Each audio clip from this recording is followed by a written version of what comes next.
मित्रांनो, बळीराजा प्रेरणा संदीप एरंडे चॅनल मध्ये स्वागत आहे मित्रांनो. आणि आज आपण एक खास विषय बघणार आहे मित्रांनो, तो शेवटपर्यंत तुम्ही बघायचा आहे.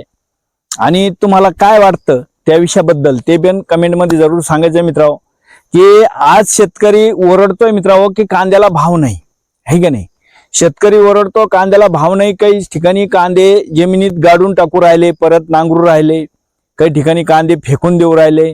म्हणजे एक शेतकरीची हकीकत अशी मित्रांनो की त्यांना 12 क्विंटल 62 किलो कांदा मार्केटमध्ये नेल्यानंतर त्याला 200 रुपये क्विंटल भाव मिळाला आणि त्याच्यावर 1 रुपया त्याच्याकडेच त्या आडतवाल्याचा फिरलेला आहे. आपण हे पण पोस्ट बघितली, व्हिडिओ पण बघितले. पण मित्रांनो, याला जबाबदार कोण आहे? तर याला जबाबदार मित्रांनो फक्त शेतकरी आहे. कारण शेतकऱ्यांना काय केलं मित्रांनो की ज्यावेळेस तुमची पंचायत समिती झेडपीचे इलेक्शन झाले त्यावेळेस हे पुरा मतदार जो येतोय तो हा खेड्यातून येतोय. आणि खेड्यातला मतदार हा सहजासहजी म्हणजे तो शेतकरी आहे. आणि ह्याच मतदाराने त्यावेळेस काय केलं मित्रांनो की बुवा पंचायत समिती झेडपीला 1 ते 1,500 रुपये मतदान त्या उमेदवारांनी वाटलं. आणि त्यावेळेस त्या शेतकऱ्यांना पैसे घेऊन ते मतदान केलंय. म्हणजे असं आपल्याला त्या निकालाच्या याच्यातून दिसून येतंय. कारण आज महाराष्ट्रामध्ये नंबर 1 पक्ष जो आहे की तो आज सत्तेवर आहे. आणि तोच पक्ष झेडपी पंचायत समितीला पण महाराष्ट्रामध्ये नंबर 1 आहे. तर याला मालाला भाव नसायला जबाबदार पण तेवढाच शेतकरी मित्रांनो की जेवढं सरकार आहे. कारण याच्या मागे जर आपण बघितलंय की जे दिल्ली सरकार आहे ते पण महाराष्ट्रात सरकार आहे. आणि असं असतानाही त्यांचं झेडपी पंचायत समिती नगर परिषद महानगरपालिकेमध्ये हा नंबर 1 चा पक्ष आहे. ठीक आहे, आता महानगरपालिका हे शहरा भागातलं मतदार येत आहे. पण जिथं खेड्यापर्यंत पंचायत समिती झेडपीला जे मतदान होतंय तर हे मतदार हा शेतकरी राजा होता. आणि ह्याच शेतकऱ्याने मित्रांनो त्यावेळेस 1000 ते 1,500 रुपये घेऊन त्यांना मतदान केलं. आणि त्या मतदानातून जे काय आता मतदान झाल्यानंतर जो काय निकाल लागला आणि त्याच्यातून नंबर 1 पक्ष आज तो महाराष्ट्रात झाला. त्याच्यामुळे आपल्या शेतकरीची अशी दशा आहे मित्रांनो. जर तुम्ही विचार करा की आपल्या शेतकऱ्याच्या हातामध्ये फक्त मतदान रूपी जे आश्रय एवढंच आपल्या शेतकऱ्याच्या हातामध्ये आहे. आणि जर सरकार आपल्या मालाला योग्य भाव देत नव्हते, जर आपल्या सरकारने खताचे भाव वाढले होते, औषधाचे भाव वाढले होते, म्हणजे देशात खूप महागाई झालेली मित्रांनो. आज जर विचार केला तर गॅस सिलेंडरचे भाव कुठे आहे, खताचे भाव कुठे आहे, औषधाचे भाव कुठे आहे, तुमचं काय शेतीला जेवढं काय लागतंय याचे पूर्ण भाव म्हणजे आज टोटली देशामध्ये भरपूर अशी महागाई वाढलेली आहे. आणि एवढं असताना बुवा शेतकऱ्याच्या मालाला हे सरकार भाव देत नसताना मग हे सरकार परत सत्तेवर काय येतंय, हा एक विचार करण्यासारखी गोष्ट आहे मित्रांनो. आणि तो विचार असा आहे की शेतकरी हा 1-1,500 रुपये घेऊन तो मतदान करतो. आणि त्याच्यामुळे शेतकरीची अशी हालत आहे. जर आपण पंचायत समिती झेडपीला हे जे सत्तेवर जे लोक होते यांच्या विरोधात जाऊन जर मतदान केलं असतं तर त्या लोकांना एक विचार करायला भाग पडला असतं की बुवा खेड्यातले जे मतदार आहे हा 32 वर्ग शेतकरी आहे आणि शेतकरी आपल्यावर का नाराज आहे, तर याचा विचार त्यावेळेस त्या सरकारने केला असता.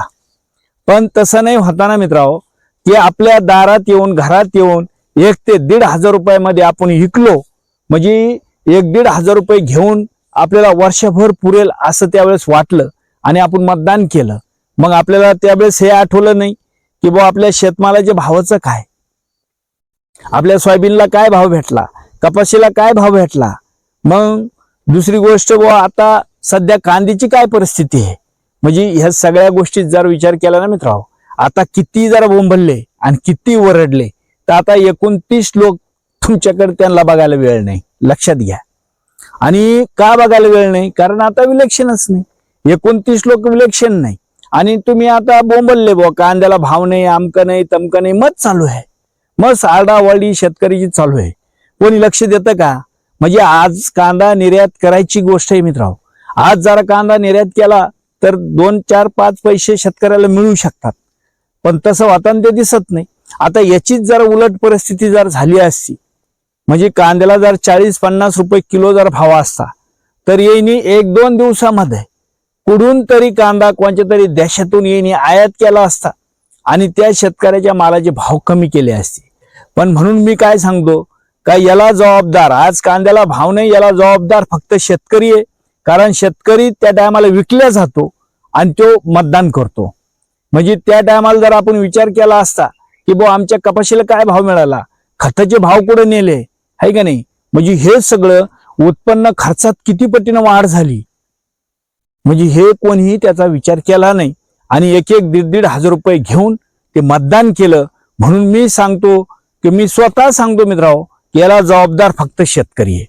जर त्यावेळेस त्यांना जर ती चपरक बसली असती किंवा ज्यावेळेस त्यांचे शीटक कमी आले असते, झेडपी पंचायत समिती त्यांच्या ताब्यात जर कमी आल्या असत्या, तर त्यावेळेस त्यांनी इथून तर दिल्लीपर्यंत हा विचार केला असता की बुवा हा वर्ग का नाराज आहे, तर त्याच्यावर त्यांनी काहीतरी विचार करून काहीतरी गोष्टी त्यांना करायला भाग पाडल्या असत्या. पण तसं होताना नाही मित्रांनो, की त्यांना चौखड आपलाच विजय दिसला.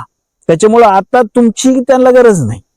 आता तुम्ही किती करा, बॉम्बला आत्मदहन करा, नाही तर स्वतः पेटून घ्या, काही त्यांना गरज नाही. 29 पर्यंत तुमची गरजच नाही. आता तुमच्या मालाचे भाव काय करायचे ते 29ला पाहतील. तर वर गपचिप 2 रुपये 3 रुपये, म्हणजे आज जर गोष्ट बघितली ना मित्रांनो, कोणचा शेतकऱ्याच्या माल सोडून इतर गोष्टी सगळ्या मागलेल्या आहे, फक्त शेतकऱ्याच्या मालाला भाव नाही, आहे का नाही. तुम्ही जर बघितलंय आज पेट्रोलचे दर कुठे आहे, डिझेलचे दर कुठे आहे, गॅसचे दर कुठे आहे, पीव्हीसी पाईप कुठे आहे, मोटरी कुठे आहे, ताटर कुठे आहे, म्हणजे जे काय लागतंय, खतं कुठे आहे, औषधं कुठे आहे, टोटली दर वाढेल. फक्त शेतकऱ्याच्या मालाला दर का नाही, तर त्याला आपण लोक जबाबदार आहे. आपण लोक, कोणताही सरकार असो, जर सरकार आपल्या शेतकऱ्याच्या विरोधात जात असेल तर सर्व शेतकऱ्यांनी विचार करून त्या सरकारला कसं ठेपेर आणायचं हे शेतकऱ्यांना केलं पाहिजे. पण तसं होताना आपल्याला दिसत नाही. कारण आपली एकी नाही, आपण ह्या पक्षात त्या पक्षात विभागलो आणि त्याचा फायदा हे राजकारणी लोक घेतात. मग आता 2 रुपये किलो नाही का कांदा, कारण त्या टायमाला 1000-1500 रुपये घ्यायला काही वाटलं नाही, आहे की नाही. मग आता 2 रुपये किलो नाही विकला तर आता का वळला, आता वळायचं नाही, आहे की नाही. आता विका, फुकट विका, गाडा मातीत, त्याशिवाय तुम्हाला बी समजणार नाही ना काय चाललंय. म्हणजे एवढ्या गोष्टी मित्रांनो, का आपल्या हातात फक्त तेच एक आहे, लोकशाहीने दिलेला अधिकार, आणि तो अधिकार कोणता होता, मतदानाचा. पण तो पण विकला आपण. म्हणजे लोकशाहीला काळीमा फासणारी गोष्ट आहे मित्रांनो. आणि आपलं मतदान आपण 1-1.5 हजार रुपयामध्ये विकून आता कांद्याची भावाची अपेक्षा करतोय. आता तुम्ही ना मित्रांनो, त्यांनी आता आपल्याला ओळखलेलं आहे, त्यांनी ओळखून घेतलं आपल्याला. आपण किती मोमललो त्यांच्यावर परिणाम होत नाही. आता पुढच्या वेळेस ज्यावेळेस आपल्या दारात येते ना, फक्त आपले रेट वाढीते, ते लक्षात घ्या. म्हणजे ह्यावेळेस जर 1000 दिले असले तर पुढच्या वेळेस 1.5 रुपये देते. फक्त उद्योग शिक्के मारायला मोकळं. म्हणजे जसं 1-1.5 हजार रुपये वर्षभर पुरणार तुला, आहे का नाही. घेतले, मतदान केलं, मग आता शेतमालाचं कवडी मोल जाऊ नाही तर खड्ड्यात जाऊ, त्याचं काय घेणं आहे आपल्याला. पण मित्रांनो, एक गोष्ट कळकळीनं सांगतो की मी सरकारच्या विरोधात नाही सांगत मित्रांनो, ह्याच मी टोटली सरकार, जे काही सरकार येतील जातील, हे जर शेतकऱ्याच्या विरोधात असे असतील, शेतकऱ्याच्या मालाला योग्य भाव देत नसतील, तर यांना ठेपेर आणायसाठी फक्त आपल्याकडे एकच गोष्ट आहे, आणि ती फक्त मतदान रूपी. आणि हे लोक फक्त त्याच गोष्टीला भिवू शकतात. नाही तर तुम्ही किती आंदोलन केले आणि किती काही केलं तर यांच्यावर त्याचा परिणाम होणार नाही. तुम्ही उपोषण करून मरून जाता तरी यांना त्याचं काही घेणं देणं नाही. मग याच्यासाठी की बाबा हो सुधरा, हे असं आपल्याला जरा त्रास होत असेल, आपल्या शेतमालाला जर भाव नसेल, तर कोणतंही सरकार असो त्याच्या विरोधात गेल्याशिवाय आपल्याला न्याय भेटणार नाही. लक्षात घ्या, ही सोपी गोष्ट नाही मित्रांनो, हे की नाही. मतदान तुम्हाला सोपं वाटतंय आणि हे फक्त त्याच गोष्टीला भेटतात, आणि ती गोष्ट आपल्या हातात आहे. आज सरकार आपल्यामुळे, लक्षात घ्या, आपण सरकारमुळे नाहीये, पण आपण एवढं लाचार झालो मित्रांनो का 1-1.5 हजार रुपयासाठी, निखळ जेवण खावण्यासाठी, की आपण त्यांचे झेंडे, त्यांचे रुमाला गळ्यात घेऊन गुतून फिरतो, बोंबलत हिंडतो त्यांच्या पाठीमागं. पण मग त्यावेळेस आपला शेतकरी आपल्याला दिसत नाही. त्यावेळेस आपला कांदा दिसत नाही, त्यावेळेस आपला कापूस दिसत नाही. म्हणजे ह्या गोष्टीचा विचार करायची गोष्ट आज आपल्यावर आलेली मित्रांनो.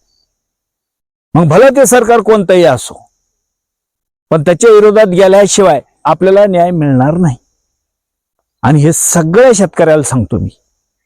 माझी हात जोडून कळकळीची विनंती मित्रांनो, कमी कोणत्याही पक्षाचा नाही, मी पहिला शेतकरी आहे. आणि शेतकरी जे म्हणतो ना आपण एकजूट झाला पाहिजे, अरे निखळ संख्याने एकजूट नका हो रे, मनानं एकजूट व्हा. म्हणजे यांच्या विरोधात मतदान झाल्याशिवाय हे लोकांचे डोळे उघडले नसते. पण आता 29 पर्यंत आपल्या हातात काही नाही, लक्षात घ्या. आता एकही भाव विकून द्या, 29 पर्यंत काही बोंबलायचं नाही. चला मित्रांनो, व्हिडिओ जर आवडला तर व्हिडिओच्या मध्ये कमेंट करून सांगा की तुम्हाला काय वाटतंय, मी बोललो हे बरोबर वाटतंय का नाही वाटतंय, याच्यामध्ये काय कोणाची चूक आहे हे पण कमेंट मध्ये जरूर सांगा. आणि हा व्हिडिओ ना मित्रांनो जास्तीत जास्त शेअर करा, लाईक करा आणि आपल्या चॅनलला सबस्क्राईबर करा. चला, जय जवान, जय किसान, जय महाराष्ट्र.